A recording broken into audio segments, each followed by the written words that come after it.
Est-ce qu'on est la meilleure tribune du championnat? Mais oui, je veux dire qu'on est la meilleure tribune du championnat. On va commencer avec une première actu avec toi, Axence. Oui, exactement. On va avoir un entraînement ouvert au public mercredi. Donc ça sera ouvert au niveau de l'entrée B, côté terrain Bristaton, à partir de 10h. Coup d'envoi de la séance prévue vers 10h30. Une séance qui sera bien sûr sans les internationaux du TFC qui seront convoqués avec leur équipe nationale. Une autre actualité, c'est l'heure de parler du joueur que vous taclez depuis le début de cette émission. C'est Aaron Donoum qui a été mis à l'honneur par le dernier SoFoot. Donc pour ceux qui sont sur le live, vous avez le magazine en direct. Oui, c'est très sympa. Putain, l'avait dit en photo, c'est Pocho l'avait dit. Ouais, Mais ils ont quand même fait une retouche pour pas parler d'alcoolisme quand même. Donc, Mais vous avez Aaron Donoum qui figure en une quand même. Wow. Et oui, c'est pas rien. Ouais, exactement. C'est que l'attaquant norvégien a été mis à l'honneur par le dernier SoFoot qui lui consacre un article. Donc c'est un joli portrait et un portrait qui va sûrement plaire à tous les supporters toulousains. Bon, depuis cet été, on a pu découvrir Aaron Donoum, le joueur de foot, un gaucher fantasque avec beaucoup de tatouages, grande gueule. Mais sauf que cette fois-ci, SoFoot va plutôt se consacrer à la personnalité qui se cache réellement derrière ce tempérament de feu. On y découvre un garçon casse-cou, hyperactif, provocateur, protecteur aussi, mais surtout un coiffeur à ses heures perdues. Quoi ? Oui. Mais aussi, et ça je pense que c'est le plus important, un homme au grand cœur. Alors si vous voulez mieux cerner le personnage, je vous conseille vraiment de le lire. C'est écrit à la SoFoot, c'est-à-dire que c'est très bien rédigé, c'est très humain, c'est vraiment intéressant. Donc voilà, c'est disponible en presse, n'hésitez pas à aller y faire un tour. On aimerait bien qu'il soit coiffeur un peu plus souvent chez nous, c'est-à-dire sur le banc. Oh, joli, très joli. Très bien joué, très bien joué. On va passer à notre actu un peu moins fun pour le coup. C'est donc le procès l'affaire au prud'homme plutôt autour de Michael Debève jeudi 14 mars. Donc Michael Debève et le TFC étaient devant le conseil des prud'hommes de Toulouse. L'ancien adjoint avait été licencié donc pour faute grave en novembre 2022. Du côté du TFC, on lui reproche des critiques sur le mercato, des conflits avec le staff technique et des propos dénigrants envers les joueurs. Côté Debève, on nie les faits et on liste de nombreux joueurs qui lui ont manifesté son soutien après son licenciement. On estime que l'objectif était de libérer la place pour Carles Novel Martinez. Autre point juridique, une prolongation de contrat était sur la table jusqu'en juin 2024. Debève réclame donc le salaire et les primes jusqu'à cette date. Verdict des prud'hommes le 30 mai. Ça a l'air un petit peu compliqué cette affaire. On pensait peut-être qu'il y aurait peut-être une résolution à l'amiable, mais au final, ça va aller jusqu'au bout. C'est surtout que c'est très flou depuis le début de cette histoire. C'est vrai que le licenciement de Michael Debève, c'est intervenu à un moment où personne ne s'y attendait. Personne n'avait compris pourquoi. Et là, ça va faire maintenant plus d'un an. C'est ça, ouais, c'est ça. Plus d'un an et on comprend toujours pas vraiment ce qui se passe. Donc, je sais pas trop comment me prononcer parce qu'en plus, maintenant, ça a pris un tournant juridique. Donc, qui dit vrai, qui dit faux, je suis incapable de vous dire quoi que ce soit. Ben, en tant qu'expert en club en crise, est-ce que tu peux nous donner ton avis extérieur sur cette situation ? On regardera le 30 mai, complètement. On regardera le 30 mai le verdict. Je t'avoue que moi, j'ai suivi ça de très très loin, donc. Je me demande si Netflix ferait une série comme pour Johnny Depp et Amber Heard. Pourquoi pas ? Ils sont peut-être dans les tuyaux. Non, on va voir après. Comment ? Le casting serait moins sexy quand même. Ah, je pense à l'acteur qui joue Debève, bon courage. C'est là qu'il faut enchaîner. Non, si j'enchaîne. Non, après on va voir. En plus, surtout que quand l'un dit blanc et l'autre dit noir, forcément, on sait pas où est la vérité, quoi. C'est donc on va compliqué voir. en tout cas. Ouais. On va passer à notre sujet compliqué, la billetterie de l'OM. Le match sera donc le week-end du 21 avril, sûrement le dimanche. Donc après les places réservées aux abonnés, c'est maintenant donc la vente au public. Il y a des places en latéral nord et en balcon de 75 à 100 €. Il reste des places pour les abonnés et ceux qui étaient déjà spectateurs, donc qui avaient acheté un certain nombre de places sur les dernières années. Il reste des places en quart de virage et en latéral sud ou nord et ça va donc de 50 à 65 €. C'est très cher. Ouais, mais les places populaires sont déjà parties dès la première tournée. Le virage il est complet, virage, donc 50, là c'est pour ceux qui restent en soi. C'est toujours dans cette politique d'éviter qu'il y ait trop de supporters marseillais. Oui, ça c'est très bien, parce que de toute façon c'est toujours le problème, mais bon, je trouve ça un peu cher. Ouais, écoute. Je pense que ça va quand même pas empêcher... Pour affronter le 8e de Ligue 1, bien sûr. Ouais, mais je pense... c'est gratuit. Je pense que ça va pas empêcher l'invasion de Marseillais. Ah ouais, non, mais ça c'est sûr. Pour l'instant, on en reparlera un petit peu sur le débrief du match de Lyon, mais on pourra aussi parler du fait qu'il y a pas mal de Lyonnais aussi à la feuille de match. On va passer maintenant aux internationaux du TFC. Ça va être la période. On va commencer avec toi, Axence. Il y a des jeunes qui partent en sélection. Exactement. On a Ilyas Azizi qui retourne en sélection avec les U16 pour le prestigieux mondial de Montaigu qui aura lieu du 25 mars au 1er avril. En poule, ils affronteront la Côte d'Ivoire, l'Arabie Saoudite et l'Argentine. Et puis il y aura des matchs de classement. Begraoui, ton idole, qu'est-ce qu'il fait? Begraoui, mais il performe comme d'habitude. Il est sélectionné avec les. Pourquoi vous rigolez? Il est sélectionné avec les U23 du Maroc pour préparer les JO, des matchs contre l'Ukraine et le Pays de Galles. On a un autre sélectionné chez les jeunes, c'est Elias Dao. Ouais, le fils de Issou qui est convoqué pour la première fois avec les U18 du Maroc et qui participera à un tournoi amical avec le Portugal, le Danemark et la Géorgie. Et un autre sélectionné au Maroc, mais ce coup-ci un U17, pardon, C'est Hamza Boujida qui est convoqué avec les U17 du Maroc pour une double confrontation. contre la Tunisie. Contre la Tunisie. C'est moi qui ai fait une faute de frappe. On va passer maintenant au plus grand avec Chabi Abika qui est convoqué donc avec le Gabon pour des amicaux contre le Congo et le Sénégal. On va maintenant faire un petit rappel qu'on a de tous les sélectionnés, puisqu'on en avait parlé déjà lors des dernières émissions. Oui, on avait Mawissa El Amadi qui sont sélectionnés avec les U19 pour le tour élite de l'Euro 2024 aux Pays-Bas, donc contre les Bataves, la Belgique et la Lituanie. Guillaume Rest avec les U23 français, donc c'est l'équipe Espoir, c'est le nouveau nom de l'équipe Espoir, contre la Côte d'Ivoire et les États-Unis. C'est pour la préparation des JO pour le coup. Voilà. Nathan Skita avec les Espoirs de la Finlande pour les qualifs de l'Euro U21 face à l'Albanie et le Monténégro. Sissoko avec les Espoirs hollandais avec un match amical contre la Norvège, puis un match pour la qualif pour l'Euro contre la Moldavie. Aaron Donum avec la Norvège qui défiera la République tchèque et la Slovaquie. Gabriel Soiseau avec le Chili qui jouera contre l'Albanie et la France au Vélodrome, si je ne dis pas de bêtises. C'est ça. Cáceres et le Venezuela qui joueront contre l'Italie puis le Guatemala.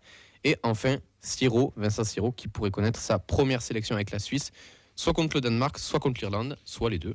Ben, tu voulais réagir? Ce qui est bien, ouais, pour Soiseau, ce qui est bien, c'est que du coup, il va rester en Europe, non? Oui, c'est ça. Donc ça évite les longs déplacements, c'est pas mal. C'est ça, logiquement, je crois qu'il n'y a que Cáceres qui voyage un peu loin et, Ouais, pour le deuxième match, je pense. et Babika, il me semble que les autres, même ceux qui partent en Afrique, C'est il me bien. semble que ça reste sur le nord du mieux. continent. Ça évite que le joueur bouge, soit fatigué par l'avion et compagnie. Ouais, donc, totalement. Ouais. Donc, Soiseau, c'est bien. voilà, d'autres joueurs qui resteront donc dans le coin. Ça nous permettra aussi, pendant cette trêve, de faire un petit point sur les résultats au fur et à mesure. Les prêtés, mon cher Roxance, on va enchaîner directement avec ton idole, encore une fois. Il est partenaire des actus aujourd'hui. Ouais, et en plus de ça, il a marqué ce week-end avec Pau son premier but depuis son nouveau prêt. Victoire 2-0 des Palois contre Concarneau. Bon, pour vous décrire un petit peu son but, parce qu'apparemment, il y a une description entre parenthèses et tout. C'est un joli but où il part tout seul et il va tromper le gardien adverse. Camille, reviens vite, tu es en train de te saborder ton travail. Franchement, tu essaies de rendre présentable Begraoui et lui, tu arrives encore à le massacrer. Fallait pas me lancer. Fallait pas danser, ouais. Exactement ce qu'on a dit au TFC quand il est arrivé. Amoulic. Saïd Amoulic, un partout contre Baltika. Il était sur le banc, mais il n'est pas entré. Alors, la blague n'est pas de moi, je préviens. Il est donc encore en vie et pas au goulag. Voilà, allez. C'est une blague qui traîne depuis pas mal de semaines. Ouais, Voilà. on embrasse son auteur qui doit nous écouter. Flemings, je te laisse prononcer le nom de son adversaire. Ben, il a joué 90 minutes et il a fait un partout contre Sukariki. Si c'est vraiment ça la prononciation, me sert avec Sukariki, je pense Ok. que c'est ça. D'accord. Je pense que c'est Soukaritz. Ouais, Soukariski. je pense aussi, ouais. Je pense. Je le tente pas, mais je pense que. En tout cas, il a joué 90 minutes. Ouais, Voilà, c'est c'est le plus important. C'est bien. C'est bien. Zanden, qu'est-ce qu'il a fait? Qui fait un partout contre Nordjylland. Il a pris un jaune à la 45e et puis il a fini par sortir dès la reprise du match à la 46e. Dur. Cerber. Cerber, 2 partout contre Béraud. Il a joué 89 minutes. Bon, au moins il joue, c'est déjà ça. Mm. Et Bangré pour terminer nos prêtés, puisque Hogg reprend en avril. Et Bangril en Ligue 2, un partout face à QRM, donc son ancien club. Il a joué 77 minutes, l'Estac est 15e et donc Bangril est à 2 points du barragiste et d'un retour à Toulouse. On rappelle qu'il reste à 3 uniquement en cas de maintien.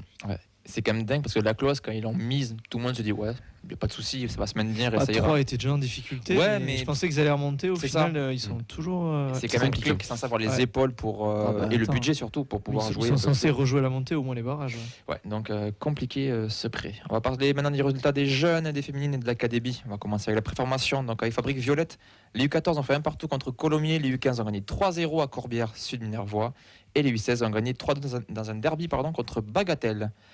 Les N2, qu'est-ce qu'ils ont fait? Les N2, malheureusement, une lourde défaite 5-0 contre Cannes. Ils sont toujours malheureusement derniers de leur championnat. Pour ce qui est des U19, victoire 4-2 contre Bastia. Ils remontent à la 9e place du championnat. Les buteurs côté violet sont Fati, Sila Touré, Dao et Hutt. Et pour terminer avec les U17 masculins, 2-2 contre Marmande à domicile. Doublé de Boujida, celui qui a été sélectionné avec le Maroc. Alors qu'ils étaient menés 2-0.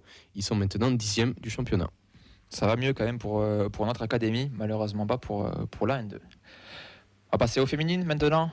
Comme chaque semaine, on a eu le retour de notre coach Antoine Gérard, Défaite malheureusement 3-2 des filles contre la réserve de Lyon cette semaine. Lyon ne nous a pas porté bonheur. On va lui demander comment il analyse cette défaite.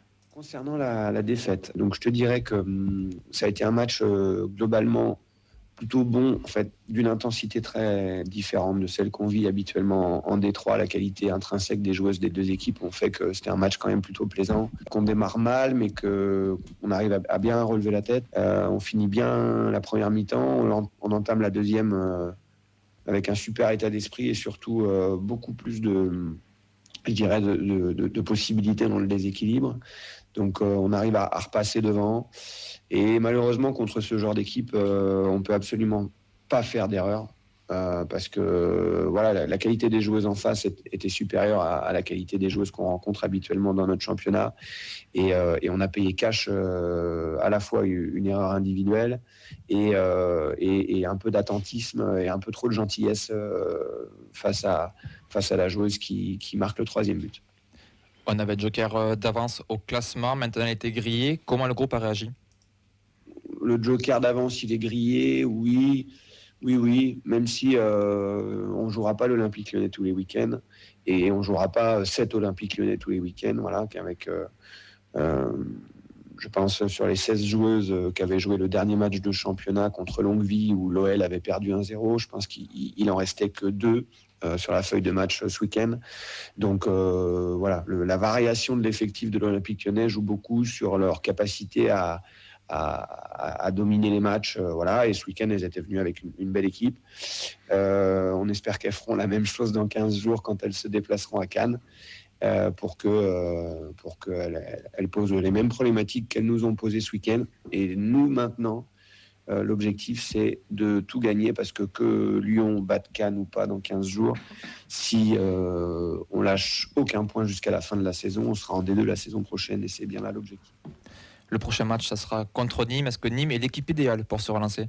Voilà, le groupe a plutôt bien réagi et déjà tourné vers la suite et le match à Nîmes du week-end prochain. Alors, idéal pour repartir, pas spécialement parce que c'est une équipe qui joue le maintien encore, hein, qui est loin d'être assurée pour elle en termes comptables. Donc elles vont chercher à gratter des points et aller jouer sur une équipe qui joue le maintien, c'est jamais simple. Mais on y va avec ambition, avec la volonté de repartir de l'avant. Et pour terminer, les U23 qui jouaient en Coupe Occitanie, donc elles ont gagné 5-1, donc on va voir aussi la réaction du coach par rapport à cette belle performance. Sur les U23, effectivement, heureux qu'elles puissent poursuivre le parcours. Alors il y avait beaucoup d'écart de niveau entre les deux équipes ce week-end. Et ce qui est bien, c'est qu'elles vont se confronter sur le quart de finale au Montpellier Hérault, qui est dans notre groupe de championnat, mais qui est vraiment une belle adversité pour nos jeunes joueuses de l'équipe réserve et j'espère qu'elles poursuivront leur parcours au-delà des quarts de finale de cette Coupe Occitanie.